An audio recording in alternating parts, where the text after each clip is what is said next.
I think to a certain extent, one of the things that folks think that REBIC is that it's just a social organization. They couldn't be further from the truth. REBIC is a multidiscipline, collaborative, bipartisan effort that's done by all of the local real estate advocacy groups, as well as by a lot of our local major businesses in the real estate field. That is not just an advocacy arm, but it's also an educational arm. REBIC has hosted significant engagement and has been one of the leading influence makers in being able to interact with our state government.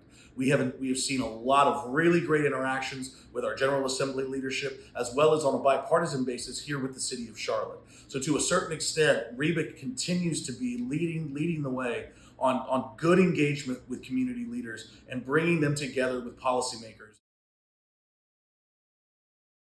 Most companies that deal with regulatory issues, much like land use does, it's really difficult to be able to cover the cost of what that regulatory burden is going to be able to impose on your business. REBIC allows the real estate land use industry to be able to come together, to be able to pool their resources, to be able to have an effective advocacy organization, as well as a resource for education, as well as engagement with the local community on all of these issues all at the same time. One of the things that folks need to look at when they're talking about what is the most important aspect of REBIC that you don't know about, it's that it is a resource for your business. You need to view REBIC as your connection to the local and state community, the regulatory impacts that come through that, and the challenges that are going to be facing your business in the entirety of the development cycle.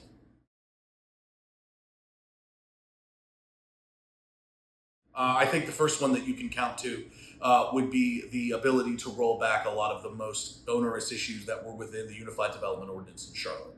Was going to cost the city billions of dollars in potential development and was going to put in place a regulatory scheme which would have hindered our community, as well as put into place several illegal policies like mandatory inclusionary zoning, impact fees, and community benefit agreements. Those three items were admitted by the city to be illegal, and they were admitted that they could not do that and were only aspirational goals. So when the UDO was finally implemented, by work of REBIC that was done at the very beginning, it allowed for a document that, while still very fundamentally flawed, was better than what it was at its original founding.